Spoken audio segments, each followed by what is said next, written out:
2025లో ఎవరైతే DEd BEd PG courses ఎవరైతే ఈ కోర్సెస్ చేస్తున్నారో సో మీరు ఈ కోర్సెస్ చేసే ప్రాసెస్లో మీరు ఎలాంటి గవర్నమెంట్ జాబ్స్కి ఎలిజిబుల్ అవుతారు.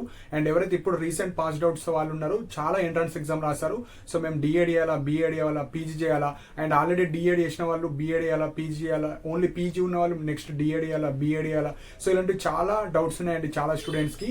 సో మెయిన్ పాయింట్ వచ్చేసి ఏ గవర్నమెంట్ జాబ్స్కి ఎలాంటి ఎలిజిబిలిటీ ఉంటుంది సో ఈ వీడియోలో డీటెయిల్గా ఎక్స్ప్లెయిన్ చేస్తాను. And at the end of the video మీరు ఎలాంటి కాంబినేషన్స్ చేస్తే మీకు ఎక్కువ గవర్నమెంట్ జాబ్స్ రావడానికి ఛాన్సెస్ ఉంటుంది అది కూడా చెప్తా. సో వీడియో అయితే ఎండ్ వరకు చూడండి. సో ఫస్ట్ పాయింట్ వచ్చేసి లో కోర్స్ టు హై కోర్స్ వరకు వెళ్దాం. లైక్ డిఎడ్ ఫస్ట్ చెప్తాను, నెక్స్ట్ బిఎడ్ చెప్తాను, నెక్స్ట్ పీజీ చెప్తాను. సో ఈ విధంగా మీరు ఏ కోర్స్ అయితే చేస్తున్నారో దానికి సంబంధించిన government jobs and eligibility criteria తెలుసుకున్న తర్వాత మీరు ఆ కోర్సెస్ని ఎంచుకోవచ్చు. సో ఫస్ట్ కోర్స్ వచ్చేసి మనకు డిఎడ్. సో డిఎడ్ అంటే diploma in elementary education. So DEd అన్న, టీటీసీ అన్న, డైట్ అన్న ఒకటే. సో కన్ఫ్యూజ్ అవ్వకండి. కొంతమంది బీటెక్ గ్రాడ్యుయేట్స్ ఇప్పుడు ఇలాంటి ఎంట్రన్స్ ఎగ్జామ్ రాస్తున్నారు కాబట్టి వాళ్ళు కన్ఫ్యూజ్ అవుతారు. సో డిఎడ్ అన్న ఒకటే, టీటీసీ అన్న ఒకటే, డైట్ అన్న ఒకటే. సో ఈ డిఎడ్ కోర్స్ చేయాలంటే ఎవ్రీ ఇయర్ మనకు DEECET. So DEECET entrance exam రాయాలి. రాసిన తర్వాత కౌన్సిలింగ్ ఉంటుంది. కౌన్సిలింగ్లో మీకు సీట్ వస్తే ఎక్కడో ఒక దగ్గర గవర్నమెంట్ కావచ్చు, ప్రైవేట్ కాలేజ్లో 2 years కోర్స్ ఉంటుంది regular mode. So DEd or TTC చేస్తారు. సో దీనికి క్వాలిఫికేషన్ వచ్చేసి జస్ట్ ఇంటర్మీడియట్ ఉన్న వాళ్ళందరూ అప్లికేబులే. సో ఇప్పుడు ఈ టీటీసీ కోర్స్ తర్వాత మీకు ఎలాంటి గవర్నమెంట్ జాబ్స్ వస్తాయో అది మాత్రమే చెప్తాను. సో ఫస్ట్ పాయింట్ వచ్చేసి మనకు ఏవైతే మనకు విలేజెస్లో కావచ్చు, టౌన్స్లో కావచ్చు స్కూల్స్ ఉంటాయి. సో ప్రైమరీ స్కూల్స్ కావచ్చు, హై స్కూల్స్ కావచ్చు. సో అక్కడ మనకు ఎవరైతే ఈ క్వాలిఫికేషన్ వాళ్ళు ఉంటారో అక్కడ ఎస్జిటి పోస్ట్ అని ఉంటుంది ఒకటి. So secondary grade teacher. So ఎవరైతే ఈ కోర్స్ చేసిన వాళ్ళు ఉంటారో మీరు ఆ పోస్ట్కి మాత్రమే ఎలిజిబుల్ అవుతారు. స్కూల్స్ కావచ్చు, హై స్కూల్స్లో up to primary. So 1st to 5th క్లాస్కి చెప్పే అవకాశాలు మీకు వస్తాయి. సో దాన్ని మనకు ఎస్జిటి పోస్ట్ అంటారు. సో ఈ 2 years కోర్స్ తర్వాత మీకు టెట్. సో టెట్ పేపర్ 1 ఉంటుంది. సో అది క్వాలిఫై అయిన తర్వాత మీకు ఒక డిఎస్సి ఎగ్జామ్ ఉంటుంది. సో అందులో మీకు మెరిట్ ఆధారంగా మీకు జాబ్ ఆపర్చునిటీస్ అనేది ఇవ్వడం జరుగుతుంది. ఇవి డిస్ట్రిక్ట్ కాంపిటీషన్. సో మనకి ఏవైతే 33 districts ఉంటాయో, సపోజ్ ఎగ్జాంపుల్ మీది హైదరాబాద్ అనుకుందాం, లేదంటే నిర్మల్ జిల్లా అనుకుంటాం. సో నిర్మల్ జిల్లాలో ఎన్నైతే వేకెన్సీస్ ఉంటాయో వాటికి మాత్రం మీరు ఎలిజిబుల్ అవుతారు. సో ఇవి డిస్ట్రిక్ట్ పోస్టులు. కాకపోతే ఈ కోర్స్కి ఎక్కువ డిమాండ్ ఉంది అండ్ ఎక్కువ వేకెన్సీస్ కూడా వీటికే వస్తున్నాయి. సో ఇది మనకు డిఎడ్ చేసిన వాళ్ళు. అండ్ డిఎడ్తో పాటు ఇంకొక స్పెషల్ డిఎడ్ ఉంటుంది.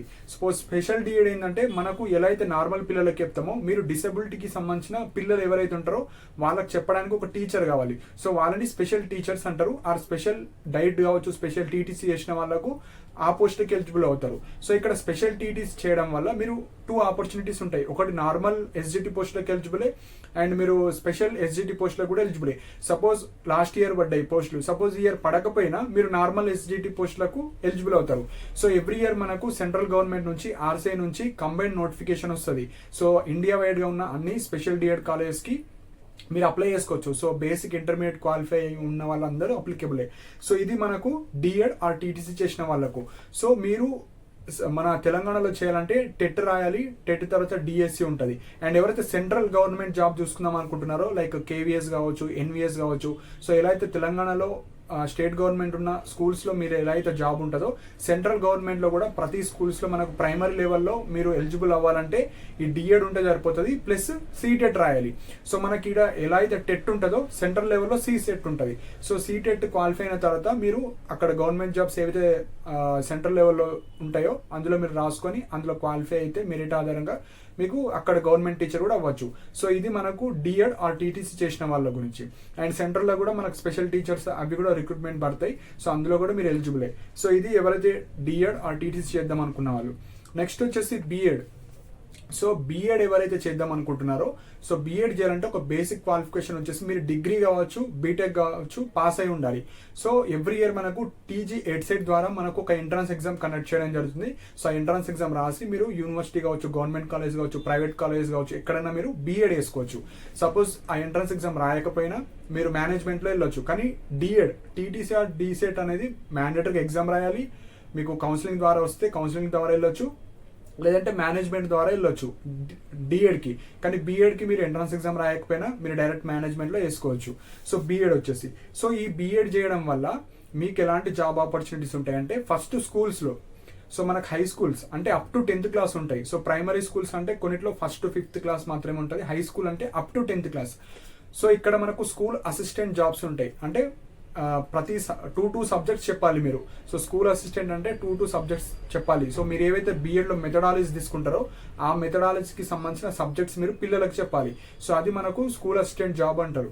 సో ఇక్కడ వచ్చేసి మనకు ఎలా అయితే నార్మల్ ఎస్జిటి స్కూల్ అసిస్టెంట్ ఉంటాయో స్పెషల్ ఎస్జిటి స్కూల్ అసిస్టెంట్ కూడా ఉంటాయి. సో మనకు ఎలా అయితే నార్మల్ బీఎడ్ ఉంటుందో స్పెషల్ బీఎడ్ కూడా ఉంటుంది. సో మనకు ఈ స్పెషల్ బీఎడ్ అనేది డిసెబిలిటీ స్టూడెంట్స్కి సంబంధించింది. సో ఎవ్రీ ఇయర్ మనకు కొన్ని నేషనల్ ఇన్స్టిట్యూట్స్ ఉంటాయి. నేషనల్ ఇన్స్టిట్యూట్లో ఎగ్జామ్ కండక్ట్ చేయడం జరుగుతుంది, ఎంట్రన్స్ ఎగ్జామ్. కొన్ని కాలేజెస్లో డైరెక్ట్ అడ్మిషన్స్ కూడా ఇస్తాయి. సో మీరు ఆ కాలేజెస్కి వెళ్ళి బీఎడ్ అడ్మిషన్ తీసుకుంటే ఇక్కడ కూడా 2 years course. So special BEd చేయడం వల్ల 2 benefits. ఒకటి నార్మల్ స్కూల్ అసిస్టెంట్ జాబ్స్కి ఎలిజిబుల్, అండ్ స్పెషల్ పడితే స్పెషల్లీ కూడా మీకు రాసుకోవచ్చు. సో నేషనల్ ఇన్స్టిట్యూట్స్కి ఎగ్జామ్ కండక్ట్ చేస్తారు. నార్మల్ స్పెషల్ స్కూల్ ఏవైతే మనకు బీఎడ్ కాలేజెస్ ఉంటాయో అందులో మీరు డైరెక్ట్గా వెళ్ళి అడ్మిషన్ తీసుకోవచ్చు. మీ యొక్క మెరిట్ కేటగిరీ ఆధారంగా తీసుకోవడం జరుగుతుంది. సో ఇది మనకు బీఎడ్. సో బీఎడ్ క్వాలిఫికేషన్ ఉన్న వాళ్ళు హై స్కూల్ లెవెల్లో స్కూల్ అసిస్టెంట్ జాబ్స్కి ఎలిజిబుల్. మీకు టెట్ పేపర్ 2 ఉంటుంది. సో టెట్ పేపర్ 2 క్వాలిఫై అయిన తర్వాత మీకు డిఎస్సిలో వేకెన్సీస్ పడ్డప్పుడు మీరు స్కూల్ అసిస్టెంట్ జాబ్స్కి ఎలిజిబుల్. సో ఇవి కూడా మనకు డిస్ట్రిక్ట్ పోస్టులే. సో మీ జిల్లాలో ఎన్నైతే వేకెన్సీస్ ఉంటాయో వాటికి మాత్రమే ఎలిజిబుల్ అవుతారు, అండ్ మిగతా వాటికి 5% కావచ్చు అట్లా ఎలిజిబుల్ అవుతారు. సో ఇది మనకు బీఎడ్ గురించి. సో ఇవి మనకు గవర్నమెంట్ స్కూల్స్లలో. అండ్ ఎవరైతే ఈ బీఎడ్ చేసిన వాళ్ళు ఉంటారో ఇంకొక పోస్ట్ ఉంటుంది, వీళ్ళకు టీజీటీ అంటారు. So trained graduate teacher. So మనకి ఏవైతే రెసిడెన్షియల్ స్కూల్స్ ఉంటాయో, సో ఇప్పుడు నేను చెప్పినవన్నీ మనకు నార్మల్ గవర్నమెంట్ స్కూల్ అంటే డే స్కాలర్స్కి సంబంధించిన గవర్నమెంట్ స్కూల్స్ అవి. సో కొన్ని వచ్చేసి మనకు రెసిడెన్షియల్ స్కూల్స్ ఉంటాయి. సో గురుకులాలు కావచ్చు, మోడల్ స్కూల్స్ కావచ్చు, ఏవైతే ఈ రెసిడెన్షియల్ స్కూల్స్లో ఉంటాయో ఇక్కడ ఒక పోస్ట్ మనకు బీఎడ్ వాళ్ళకు టీజీటీ పోస్ట్ ఉంటుంది. సో టీజీటీ పోస్ట్కి వచ్చేసి మనకు బీఎడ్ ఉండాలి. So BEd plus paper 2 TET paper 2 కూడా క్వాలిఫై అయ్యి ఉండాలి. సో వాళ్ళందరూ మీరు ఏవైతే మెథడాలజీ చేస్తారో ఆ మెథడాలజీకి సంబంధించిన టీజీటీ పోస్టులు ఉంటాయి. సో వాటికి కూడా మీరు రాసుకోవచ్చు. సో ఇవి మనకు బీఎడ్ చేసిన వాళ్ళు. సో బీఎడ్ చేసిన వాళ్ళు నార్మల్ స్కూల్స్లలో స్కూల్ అసిస్టెంట్గా ఎలిజిబుల్ అవుతారు. అండ్ ఏవైతే రెసిడెన్షియల్ స్కూల్స్ ఉంటాయో అన్నిట్లో టీజీటీ పోస్ట్ ఉంటుంది. సో దానికి కూడా ఎలిజిబుల్ అవుతారు. సో ఇది మనకు బీఎడ్. సో నెక్స్ట్ వచ్చేసి ఇప్పుడు కొంతమందికి డిఎడ్ క్వాలిఫికేషన్ ఉంటుంది, కొంతమందికి బీఎడ్ క్వాలిఫికేషన్ ఉంటుంది. సో ఇప్పుడు డిఎడ్ బీఎడ్ క్వాలిఫికేషన్ ఉన్న వాళ్ళు డిఎడ్ కి ఎన్నైతే జాబ్స్ ఉంటాయో వాటికి ఎలిజిబుల్ అవుతారు, అండ్ బీఎడ్ కి అయితే ఏవైతే ఉంటాయో అవి కూడా ఎలిజిబుల్ అవుతారు. సో ఈ డిఎడ్ బీఎడ్ క్వాలిఫికేషన్ ఏదైతే ఇప్పుడు 2 చెప్పానో ఆ జాబ్స్ అన్నిటికీ మీరు ఎలిజిబుల్ అవుతారు. సో ఇది మెయిన్ పాయింట్. సో నెక్స్ట్ వచ్చేసి బీఎడ్ అయిపోయింది. నెక్స్ట్ వచ్చేసి PG. So post graduation. So ఇప్పుడు పీజీకి సంబంధించిన జాబ్ ఆపర్చునిటీస్ ఏ విధంగా ఉంటాయో చెప్తాను. So first PG. So PG వచ్చేసి మనకు రెగ్యులర్ మోడ్లో ఉంటుంది, ఓపెన్ మోడ్లో ఉంటుంది. సో ఇంకొక మెయిన్ పాయింట్ వచ్చేసి మీరు డిఎడ్ బీఎడ్ అనేది ఓన్లీ రెగ్యులర్ మోడ్లోనే చేయాలి, మీకు ఓపెన్లో అయితే ఉండదు. సో ఓపెన్లో బీఎడ్ ఉంటుంది, కానీ ఆ ఓపెన్ బీఎడ్ ఎవరికి ఎలిజిబుల్ అంటే already in service teachers, already government teachers కావచ్చు, ప్రైవేట్ టీచర్స్ కావచ్చు, వాళ్ళు అలాంటి వాళ్ళకు మాత్రమే ఇన్ సర్వీస్ అంటే వాళ్ళు ఏదో ఒక స్కూల్లో చెప్తూ ఉండి వాళ్ళు మాత్రమే అంబేద్కర్ యూనివర్సిటీలో ఎవ్రీ ఇయర్ మనకు పడుతుంది ఒక 500 సీట్స్కి, దానికి అప్లికేబులే. సో గవర్నమెంట్ టీచర్స్ ప్రమోషన్స్ కోసం చేసుకోవచ్చు, and private teachers qualification BEd qualification కోసం చేసుకోవచ్చు. సో వాళ్ళు మాత్రమే eligible. Normal degree students, BTech students, ఎలాంటి డిఎడ్ క్వాలిఫికేషన్ లేని వాళ్ళు, ఎలాంటి ఇన్ సర్వీస్ టీచర్స్ లేని వాళ్ళు, వాళ్ళందరూ నాట్ ఎలిజిబుల్. సో మీరు రెగ్యులర్ మోడ్లోనే బీఎడ్ చేయాలి. సో ఖచ్చితంగా డిఎడ్ బీఎడ్ రెగ్యులర్ మోడ్లోనే ఉంటుంది కాబట్టి రెగ్యులర్ కాలేజ్కి వెళ్ళి మాత్రమే చేయాలి. కాకపోతే ఇక్కడ పీజీ వచ్చేసి మనకు ఒక ఆప్షన్ ఉంటుంది, ఓపెన్ లో చేసుకునే ఆప్షన్. సో ఓపెన్ లో ఆప్షన్ ఉంది కాబట్టి ఇది వచ్చేసి 3rd ప్రియారిటీలో పెట్టాలి ఎప్పుడైనా. సో చేసుకుంటే డిఎడ్ బీఎడ్ ఏదో ఒకటి ఫస్ట్ ప్రిఫరెన్స్ లో వేయాలి. సో ఈ పీజీ వచ్చేసి రెగ్యులర్ మోడ్ లో చేయాలనుకుంటే మీరు CP GET entrance every year ఉంటుంది, అది రాసుకోవాలి. సో యూనివర్సిటీస్ కావచ్చు, గవర్నమెంట్ కాలేజెస్ కావచ్చు, సబ్ క్యాంపసెస్ కావచ్చు, ప్రైవేట్ కాలేజ్లో మీరు పీజీ చేసుకోవచ్చు రెగ్యులర్ మోడ్లో. సిపి గేట్ ఎంట్రన్స్ రాయాలి. సపోజ్ సిపి గేట్ రాయలేరు అనుకుంటే మనకు చాలా ఓపెన్ యూనివర్సిటీస్ ఉన్నాయి. సో తెలంగాణలో అయితే doctor BR Ambedkar open university కావచ్చు, professor G Ram Reddy distance education కావచ్చు, సెంట్రల్లో మనకు ఇగ్నో యూనివర్సిటీ కావచ్చు. సో ఇలా రకరకాల యూనివర్సిటీస్ ఉంటాయి. సో మీరు అందులో పీజీ చేసుకోవచ్చు. సో ఓపెన్లో చేసినా గవర్నమెంట్ జాబ్స్కి ఎలిజిబుల్ అవుతారు, మీరు ప్రైవేట్ రెగ్యులర్ మోడ్లో చేసినా జాబ్కి ఎలిజిబుల్ అవుతారు. కాబట్టి ఎక్కడ చేసినా ఏం పర్లేదు, మనకు సర్టిఫికేట్ ఇంపార్టెంట్. సో ఇప్పుడు ఈ పీజీ చేయడం వల్ల ఎలాంటి గవర్నమెంట్ జాబ్స్కి ఎలిజిబుల్ అవుతారో ఇప్పుడు చెప్తాను. సో పీజీ వచ్చేసి ఎలాంటి గవర్నమెంట్ జాబ్స్ ఉంటాయంటే ఫస్ట్ వచ్చేసి జూనియర్ లెక్చరర్స్. సో జేఎల్ అంటారు. సో జేఎల్ ఎవరికి చెప్తారంటే టీచింగ్ వచ్చేసి intermediate students. So intermediate first year కావచ్చు, సెకండ్ ఇయర్ కావచ్చు, మీరు ఏ సబ్జెక్ట్లో అయితే చేస్తారో పీజీ, ఆ సబ్జెక్ట్కి సంబంధించిన సబ్జెక్ట్స్ ఎక్కడైతే వేకెన్సీస్ ఉంటాయో వాటికి మీరు ఎలిజిబుల్ అవుతారు. సో దాన్ని జేఎల్ అంటారు. సో జేఎల్కి జస్ట్ పీజీ ఉండాలి. నోటిఫికేషన్ వచ్చినప్పుడు మీ సబ్జెక్ట్లో వేకెన్సీస్ ఉంటే అప్పుడు మీరు అప్లై చేసుకొని ఆ జాబ్ మీరు ప్రిపేర్ అయ్యి రాస్తే సరిపోతుంది, జేఎల్. నెక్స్ట్ వచ్చేసి DL. So degree lecturer. So degree lecturer అంటే డిగ్రీ స్టూడెంట్స్కి మీరు టీచింగ్ చెప్పాలి. సో డిగ్రీ లెక్చరర్ అంటే మీరు దానికి ఒక క్వాలిఫికేషన్ ఉంటుంది. సో ఫస్ట్ వచ్చేసి పీజీ. సో డిగ్రీ లెక్చరర్లో అక్కడ సబ్జెక్ట్స్ ఉంటాయి కొన్ని, ఆ సబ్జెక్ట్లో మనం ఆ సబ్జెక్ట్లో చేసిన సబ్జెక్ట్లో ఏమైనా వేకెన్సీస్ ఉంటే దానికి మనం అప్లై చేసుకోవాలి. సో ఇక్కడ వచ్చేసి పీజీ ఉండాలి. పీజీతో పాటు ఇంకొక ఎక్స్ట్రా క్వాలిఫికేషన్ ఉండాలి. సో పీజీ ఉండాలి ప్లస్ మనకు ఎలా అయితే ఇప్పుడు ఈ బిఎడ్ వాళ్ళకి టెట్ ఉంటుందో దీనికి కూడా ఒక ఎలిజిబిలిటీ టెస్ట్ ఉంటుంది. ఎందుకంటే మీరు స్టూడెంట్స్కి చెప్పాలంటే మీకు ఒక బేసిక్ నాలెడ్జ్ ఉండాలి, ఒక ఎగ్జామ్ అనేది మీకు క్వాలిఫై అవ్వాలి. సో మనకు స్టేట్ వైడ్ అనుకుంటే సెట్ ఎగ్జామ్ ఉంటుంది, state eligibility test. Next national wide వచ్చేసి NET, national eligibility test. So only తెలంగాణలో ఎవరైతే సపోజ్ జాబ్స్ పడ్డాయి అనుకోండి మనకు డిఎల్, సో మీకు పీజీ ఉండాలి అండ్ స్టేట్ ఎలిజిబిలిటీ టెస్ట్ కూడా క్వాలిఫై ఉండాలి, లేదనుకుంటే పిహెచ్డి అన్న ఉండాలి. సో ఇక్కడ 3 క్వాలిఫికేషన్లో ఏదో ఒక క్వాలిఫికేషన్ ఉన్నా సరిపోతుంది. సో డిగ్రీ పీజీ ఉండాలి, పీజీతో పాటు సెట్ అన్న క్వాలిఫై అవ్వాలి, లేదంటే నెట్ అన్న క్వాలిఫై అయినా పర్లేదు, పిహెచ్డి అన్న ఉండాలి. సో ఈ 3లో ఏదో ఒక క్రైటీరియా మీరు ఫుల్ఫిల్ చేస్తే తెలంగాణలో ఉండే ఏవైతే మనకు డిఎల్ నోటిఫికేషన్ పడ్డప్పుడు ఈ క్వాలిఫికేషన్ ఉన్న వాళ్ళు మీ సర్టన్ సబ్జెక్ట్లో ఎలిజిబుల్ అవుతారు. అండ్ ఎవరైతే ఇప్పుడు నెట్ ఉంటే సెంట్రల్లో ఎలిజిబుల్, స్టేట్లో ఎలిజిబుల్. ఓన్లీ సెట్ ఉంటే ఓన్లీ స్టేట్లో పడే డిగ్రీ లెక్చర్కి సంబంధించినవి పడతాయి. ఇప్పుడు సెంట్రల్ వైడ్గా మీరు ఏవైతే వేరే కాలేజెస్లో వేరే నేషనల్ ఏవైతే సెంట్రల్ గవర్నమెంట్లో పడే కొన్ని డిగ్రీ లెక్చరర్స్కి సంబంధించినవి ఉంటే మీరు నెట్ క్వాలిఫై ఉండాలి. సో ఎవ్రీ ఇయర్ మనకు నెట్ ఉంటుంది. సో ఎవ్రీ ఇయర్ ఈ ఇయర్ నుంచి కూడా మనకు సెట్ అనేది కండక్ట్ చేయడం జరుగుతుంది. సో పీజీ కంప్లీట్ అయిన వాళ్ళు కావచ్చు, సెకండ్ ఇయర్ ఉన్న వాళ్ళు మీరు ఇలాంటి నేషనల్ ఎలిజిబిలిటీ టెస్ట్ కావచ్చు, సెట్ కావచ్చు రాస్తూ ఉండండి. అండ్ పిహెచ్డి ఇంట్రెస్ట్ ఉన్న పిహెచ్డి కూడా చేసుకోవచ్చు. So JL DL only PG ఉన్న వాళ్ళు జేఎల్ చేసుకోవచ్చు. అండ్ డిఎల్ కావాలంటే PG plus net set PhD ఏదో ఒకటి ఉన్నా సరిపోతుంది. సో ఇది పీజీ చేసిన వాళ్ళు. పీజీ చేసిన వాళ్ళు ఇంకొక పోస్ట్ ఉంటుంది మనకు. సో యూనివర్సిటీస్లో సో ఏవైతే మనకు ఉస్మానియా యూనివర్సిటీ కావచ్చు, తెలంగాణ యూనివర్సిటీ కావచ్చు, కోటి కావచ్చు, సో ఇలా తెలంగాణలో ఉన్న యూనివర్సిటీస్ కావచ్చు, అండ్ మనకు ఆల్ ఓవర్ ఇండియాలో సెంట్రల్ యూనివర్సిటీస్ కావచ్చు, హైదరాబాద్ సెంట్రల్ యూనివర్సిటీ కావచ్చు, ఇలా అన్ని సెంట్రల్ యూనివర్సిటీలో మీకు జాబ్స్ ఉంటాయి. సో వాటికి మనకు అసిస్టెంట్ ప్రొఫెసర్స్ అంటారు. సో అసిస్టెంట్ ప్రొఫెసర్ కూడా మీకు పీజీ ఉండాలి, PG plus net set PhD ఏదో ఒకటి ఉన్నది సరిపోతుంది. కానీ ఇవి తెలంగాణలో.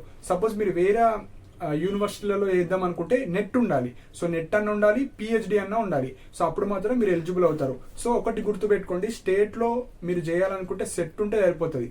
సపోజ్ మీరు ఆల్ ఓవర్ ఇండియా ఎక్కడన్నా అసిస్టెంట్ ప్రొఫెసర్ అవ్వాలి అనుకుంటే నెట్ ఉండాలి. సో నెట్ ఉంటే మీరు ఎలిజిబుల్ అవుతారు. సో పిహెచ్డి ఉన్నా మీకు ఎలిజిబిలిటీ ఇస్తారు. సో ఇది మనకు అసిస్టెంట్ ప్రొఫెసర్స్. సో ఇవి మనకు పీజీ. సో పీజీ చేయడం వల్ల జేఎల్ డిఎల్ అసిస్టెంట్ ప్రొఫెసర్ మూడుకి ఎలిజిబుల్ అవుతారు. సో నెట్ ఒకటి క్వాలిఫై అయితే మీకు అన్ని జాబ్స్కి ఎలిజిబుల్ అవుతారు. సో సెట్ ఒకటి ఉంటే తెలంగాణలో పడే జాబ్స్కి మాత్రమే ఎలిజిబుల్ అవుతారు. సో ఇది పీజీ గురించి. సో ఇప్పుడు పీజీ అయిపోయింది. సో ఇప్పుడు ఎవరైతే బిఎడ్ క్వాలిఫికేషన్తో పాటు పీజీ, సో 2 క్వాలిఫికేషన్ ఉన్న వాళ్ళు, వాటికి సంబంధించిన జాబ్ ఆపర్చునిటీస్ చెప్తాను. సో ఎవరికైతే బీఎడ్ ప్లస్ పీజీ, మళ్ళీ పీజీ అంటే ఏదో పీజీ కాకుండా మీరు బీఎడ్లో ఏవైతే మెథడాలజీ చేస్తారో దానికి రిలేట్ అయిన పీజీ కావచ్చు, అండ్ దానికి సంబంధించిన పీజీ మాత్రం ఉంటేనే ఆ 2 కాంబినేషన్లు ఉన్న సబ్జెక్ట్స్కి మాత్రం మీరు ఎలిజిబుల్ అవుతారు. అంటే ఆ టైప్ ఆఫ్ గవర్నమెంట్ జాబ్స్కి మాత్రం ఎలిజిబుల్ అవుతారు. సో బీఎడ్ ప్లస్ పీజీ ఉన్నవాళ్ళు. సో ఫస్ట్ మనకు పీజీటీ పోస్ట్ అని ఉంటుంది, పోస్ట్ గ్రాడ్యుయేట్ ట్రైనింగ్. సో మనకి ఏవైతే ఈ రెసిడెన్షియల్ స్కూల్స్ కావచ్చు, రెసిడెన్షియల్ ఇంటర్మీడియట్ కాలేజ్ కావచ్చు, సో ఇలాంటి స్కూల్స్ అండ్ కాలేజ్లో మీకు పీజీటీ పోస్ట్ ఉంటాయి, గురుకులాల్లో కావచ్చు ఇలాంటివి. సో ఇక్కడ వచ్చేసి మనకు పీజీటీ పోస్ట్ ఉంటుంది. సో దీని క్వాలిఫికేషన్ వచ్చేసి బీఎడ్ ఉండాలి, బీఎడ్తో పాటు పీజీ కూడా ఉండాలి. సో ఆ బీఎడ్ మీరు ఏ మెథడాలజీ చేస్తారో దానికి సంబంధించిన పీజీ ఉంటే సో అప్పుడు మాత్రమే ఆ పీజీటీ పోస్ట్కు ఎలిజిబుల్ అవుతారు. సో నెక్స్ట్ వచ్చేసి JL post. So already PG JL ఉంటుంది. సో నార్మల్ పీజీ ఉన్న అది day scholar PG. So day scholar JLs ఉంటారు, అంటే అప్ అండ్ డౌన్ చేసే వాళ్ళు ఉంటారు కదా, స్టూడెంట్స్ పొద్దున వచ్చి వెళ్ళిపోయే వాళ్ళు ఉంటారు. అది నార్మల్ పీజీ ఉన్న ఆ జేఎల్ పోస్ట్కి ఎలిజిబుల్. కొన్ని రెసిడెన్షియల్ జూనియర్ కాలేజెస్ ఉంటాయి, అందులో మీరు టీచర్గా జేఎల్ అవ్వాలనుకుంటే మీకు బీఎడ్ ఉండాలి, పీజీ కూడా ఉండాలి. సో అవి కొన్ని నోటిఫికేషన్స్ ఉంటాయి. సో వాటికైతే పక్క బీఎడ్ ప్లస్ పీజీ ఉంటేనే మీరు ఎలిజిబుల్ అవుతారు. సో అవి రెసిడెన్షియల్ జూనియర్ కాలేజ్లో జేఎల్స్ అంటారు. సో అవి కూడా ఉంటాయి. సో వాటికి బీఎడ్ పీజీ ఉంటేనే ఎలిజిబుల్. సో ఇక్కడ పీజీటీ పోస్ట్ కావచ్చు, జేఎల్ పోస్ట్ కావచ్చు, ఈ రెసిడెన్షియల్ స్కూల్స్ కావచ్చు, రెసిడెన్షియల్ ఇంటర్మీడియట్ కాలేజ్ కావచ్చు. సో ఇందులో మీకు జాబ్ ఆపర్చునిటీస్ ఉంటాయి బీఎడ్ ప్లస్ పీజీ ఉన్న వాళ్ళు. సో ఇవి ఇంపార్టెంట్ పాయింట్స్ అండి. సో ఇప్పుడు మీకు డిఎడ్ ఆర్ టీటీసీకి సంబంధించిన జాబ్ ఆపర్చునిటీస్ చెప్పాను, బీఎడ్కి సంబంధించిన జాబ్ ఆపర్చునిటీస్ చెప్పాను, పీజీకి సంబంధించిన జాబ్ ఆపర్చునిటీస్ చెప్పాను. సో డిఎడ్ బీఎడ్ అనేది ఒక కాంబినేషన్. సో ఇప్పుడు మనకు ఫస్ట్ ప్రిఫరెన్స్ ఆర్డర్స్ చెప్తాను, దాని తర్వాత మీకు ఏ కాంబినేషన్ ఉంటే మీకు ఎక్కువ జాబ్ ఆపర్చునిటీస్ ఉంటాయి అవి కూడా చెప్తాను. సో దట్ ఇప్పుడు ఫైనల్ ఇయర్ స్టూడెంట్స్ కావచ్చు, ఇప్పుడే ఫ్రెషర్స్ ఏ కోర్స్ చేస్తే బాగుంటుంది అనుకునే వాళ్ళు మీకు నచ్చిన కోర్స్ ఇప్పుడు ఏవైతే చెప్పానో అందులో మీకు ఇంట్రెస్టెడ్ అండ్ మీకు ఏ స్కూల్ వాళ్ళకి చెప్పాలా, లేదంటే హై స్కూల్ వాళ్ళకి చెప్పాలా, జూనియర్ కాలేజ్ వాళ్ళకి చెప్పాలా, డిగ్రీ వాళ్ళకి చెప్పాలా, సో పీజీ వాళ్ళకి చెప్పాలా, అది మీ ఇష్టం. సో మీకు ఎలాంటి స్టూడెంట్స్ చెప్పాలి టీచింగ్ అనేది చూసుకొని ఆ కోర్స్ చేసుకోండి. లేదంటే ఎక్కువ గవర్నమెంట్ జాబ్స్ దేనికి వస్తున్నాయి దానికన్నా చూసి మీరు చేసుకోండి. సో ఇప్పుడు మెయిన్ పాయింట్ వచ్చేసి preference order. So as per 2025 ప్రకారంగా అయితే ఎక్కువ demanded course DEd or TTC. So intermediate తర్వాత జస్ట్ ఇంటర్మీడియట్ క్వాలిఫికేషన్ తోని 2 years course DEd or TTC చేసిన వాళ్ళకు ప్రజెంట్ 2025లో ఎక్కువ వేకెన్సీస్ ఉన్నాయి. ఎందుకంటే ఇప్పుడు స్కూల్స్ అనేటి ఎక్కువ ఉంటాయి అన్నిటికన్నా, కాలేజెస్ కన్నా, డిగ్రీ కాలేజ్ కన్నా, యూనివర్సిటీస్ కన్నా. సో ఎక్కువ స్కూల్స్ ఉంటాయి కాబట్టి ఎక్కువ జాబ్ ఆపర్చునిటీస్ స్కూల్స్లో వస్తాయి. అండ్ ఇప్పుడు ఈ ఇయర్ నుంచి కొద్దిగా గవర్నమెంట్ స్కూల్స్కి కూడా వెళ్ళడానికి చాలా మంది ట్రై చేస్తున్నారు కాబట్టి అక్కడ అడ్మిషన్స్ కూడా ఎక్కువ అవుతున్నాయి కాబట్టి ఎక్కువ ఆపర్చునిటీస్ మళ్ళీ స్కూల్స్లోనే ఉంటాయి. సో ఇక్కడ డిఎడ్కి అనేది ఎక్కువ ప్రిఫరెన్స్ ఇవ్వండి. సెకండ్ వచ్చేసి బిఎడ్. సో నెక్స్ట్ ఈ బిఎడ్ అనేది మళ్ళీ స్కూల్ కావచ్చు, రెసిడెన్షియల్ స్కూల్స్ కావచ్చు. నెక్స్ట్ ఎక్కువ స్ట్రెంత్ ఉన్న జాబ్స్ వచ్చేసి బిఎడ్కి ఉంటాయి. సో పీజీ వచ్చేసి మనకు ఇప్పుడు జూనియర్ కాలేజ్ కావచ్చు, డిగ్రీ కాలేజ్. డిగ్రీ అయితే చాలా తక్కువ కాలేజ్ ఉంటాయి గవర్నమెంట్ కాలేజ్. నెక్స్ట్ వచ్చేసి యూనివర్సిటీస్. సో యూనివర్సిటీస్ కూడా ఫిక్స్డ్ ఉంటాయి. అవి ఏవో 5 yearsకి, 10 yearsకి, 15 yearsకి ఒక్కొక్క యూనివర్సిటీ కొత్తగా ఎస్టాబ్లిష్ చేస్తారు. ఎప్పుడైనా పాత యూనివర్సిటీసే ఉంటాయి కాబట్టి సో లాస్ట్ వచ్చేసి మీరు పీజీ ఇవ్వండి. ఓన్లీ మీరు డిఎల్ అండ్ అసిస్టెంట్ ప్రొఫెసర్ అవ్వాలనుకుంటే కొద్దిగా ఎక్కువ కాంపిటీషన్ ఉంటుంది, కొన్ని తక్కువ వేకెన్సీస్ ఉంటాయి. ఎందుకంటే సబ్జెక్ట్ వైజ్ వాళ్ళు వేకెన్సీస్ ఇస్తారు కాబట్టి మీ సబ్జెక్ట్లో మీకు ఎక్కువ వేకెన్సీస్ ఉంటేనే మీకు ఆ పోస్ట్కి బాగుంటుంది. లేకపోతే మీరు చదివిన పీజీకి అసలు జాబ్సే లేకపోతే కష్టమైపోతుంది. సో ఈ విధంగా మీరు ఫస్ట్ ప్రిఫరెన్స్ డిఎడ్కి ఇవ్వండి, నెక్స్ట్ బీఎడ్కి ఇవ్వండి, నెక్స్ట్ పీజీకి ఇవ్వండి. సో ఈ 3 కోర్సెస్లో మీకు నచ్చిన కోర్స్ చేసుకోవచ్చు. సో నెక్స్ట్ వచ్చేసి కాంబినేషన్స్. సో ఏ కాంబినేషన్ అయితే బెటర్. సో ఇక్కడ నేను 3 కాంబినేషన్స్ చెప్తాను, అందులో మీకు నచ్చిన కాంబినేషన్ కావచ్చు, మీకు నచ్చిన కోర్సు చూసుకోవచ్చు. సో ఫస్ట్ కాంబినేషన్ వచ్చేసి డిఎడ్ ప్లస్ బీఎడ్. ఇలా ఉంటే మీరు అన్ని స్కూల్ జాబ్స్కి ఎలిజిబుల్ అవుతారు డిఎడ్ ప్లస్ బీఎడ్ ఉంటే. నెక్స్ట్ వచ్చేసి బీఎడ్ ప్లస్ పీజీ ఉన్న మీకు మంచి కాంబినేషనే. సో మీకు టీజీటీ కావచ్చు, పీజీటీ కావచ్చు, జేఎల్ కావచ్చు, డిఎల్ కావచ్చు, అసిస్టెంట్ ప్రొఫెసర్ కావచ్చు. సో ఇలా అన్నిటికి ఎలిజిబుల్ అవుతారు. సో ఈ రెండిట్లో నుంచి ఏదన్నా మీరు చూస్ చేసుకోవచ్చు. సో ఫస్ట్ పాయింట్ వచ్చేసి వేకెన్సీస్ పరంగా వెళ్ళండి. లేదంటే మీరు ఎలాంటి పిల్లలకు చెప్పాలనుకుంటున్నారు అంటే నేను 1st to 5th క్లాస్ వాళ్ళకి చెప్పాలా, 6th to 10th వాళ్ళకి చెప్పాలా, ఇంటర్మీడియట్ వాళ్ళకి చెప్పాలా, లేదంటే డిగ్రీ వాళ్ళకి చెప్పాలా, పీజీ వాళ్ళకి చెప్పాలా. సో ఇప్పుడు ఏవైతే డిఎడ్, బీఎడ్, పీజీ ఈ 3కి మనకు ఏదో స్కూల్ కావచ్చు, కాలేజ్ కావచ్చు డివైడ్ చేసి ప్రతి పిల్లలకు ఒక క్వాలిఫికేషన్ పెట్టారు. సో డిఎడ్ అంటే పిల్లలకు చెప్పాలి, బీఎడ్ అంటే హై స్కూల్ లెవెల్లో చెప్పాలి, పీజీ అంటే జేఎల్ వాళ్ళకి చెప్పాలి, పీజీ అంటే డిగ్రీ లెక్చరర్ అవ్వాలి, పీజీ అంటే అసిస్టెంట్ ప్రొఫెసర్ పీజీ వాళ్ళకి చెప్పాలి. సో మీరు ఎలాంటి పిల్లలకు చెప్దాం అనుకుంటున్నారు దానికి సంబంధించిన కోర్స్ చేయాలి. లేదంటే వేకెన్సీస్ పరంగా చేసుకోవచ్చు. లేదంటే మీరు ఎక్కడ ఇంట్రెస్టెడ్ ఉన్నారు, ఏ ఫీల్డ్లో ఇంట్రెస్ట్ ఉన్నారో దానికి సంబంధించిన కాంబినేషన్స్ అయితే మీరు తీసుకోండి. సో ఇవి ఇంపార్టెంట్ పాయింట్స్ అండి. సో ఇప్పుడు మీకు అర్థమైందని అనుకుంటున్నాను. సో మీరు డిఎడ్ చేయాలా, బీఎడ్ చేయాలా, పీజీ చేయాలా. సో ఈ 3 కోర్సెస్లో పీజీ ఒక్కదానికి మాత్రమే ఓపెన్లో చేసుకునే అవకాశం ఉంది. సో ఓపెన్లో అవకాశం ఉన్నది కాబట్టి అది 3rd ప్రిఫరెన్స్ ఇచ్చి అది ఎప్పుడైనా చేసుకోవచ్చు. మీరు రెగ్యులర్గా కాలేజ్కి వెళ్ళాల్సిన అవసరం లేదు. కానీ డిఎడ్, బీఎడ్ అయితే రెగ్యులర్ మోడ్లోనే ఉంది నార్మల్ స్టూడెంట్స్కి. సో ఖచ్చితంగా 2 years కోర్సు డిఎడ్ చేయాలి, 2 years కోర్స్ బీఎడ్ చేయాలి. అది ఓపెన్లో పాసిబిలిటీ లేదు. సో ఈ రెండుకి ఫస్ట్ ప్రిఫరెన్స్ ఇవ్వండి. దాని తర్వాత పీజీ చేసుకోండి. లేదు నాకు పీజీ ఇంట్రెస్ట్ ఉంటే పీజీ కూడా చేసుకోండి. అంటే మీ ఇంట్రెస్ట్ బట్టి. సో మీ ఇంట్రెస్ట్ బట్టి మీకు ఏ కోర్స్ అయితే ఇష్టమో ఆ కోర్స్ అయితే చేసుకోండి. సో ఇవి ఇంపార్టెంట్ పాయింట్స్ అండి. స్టేట్లోనే కాకుండా సెంట్రల్ లెవెల్లో కూడా సేమ్ ఎలిజిబిలిటీ క్రైటీరియాస్ ఉంటాయి. సో వాటికి కూడా మీరు ఎలిజిబుల్ అవుతారు. సో ఇవి ఇంపార్టెంట్ పాయింట్స్. సో మీకు ఏమైనా డౌట్స్ ఉంటే కింద కమెంట్ సెక్షన్లో మెన్షన్ చేయండి. అండ్ ఇలాంటి అప్డేట్స్ కోసం మన ఛానల్ని సబ్స్క్రైబ్ చేసుకోండి. And thank you for watching my video.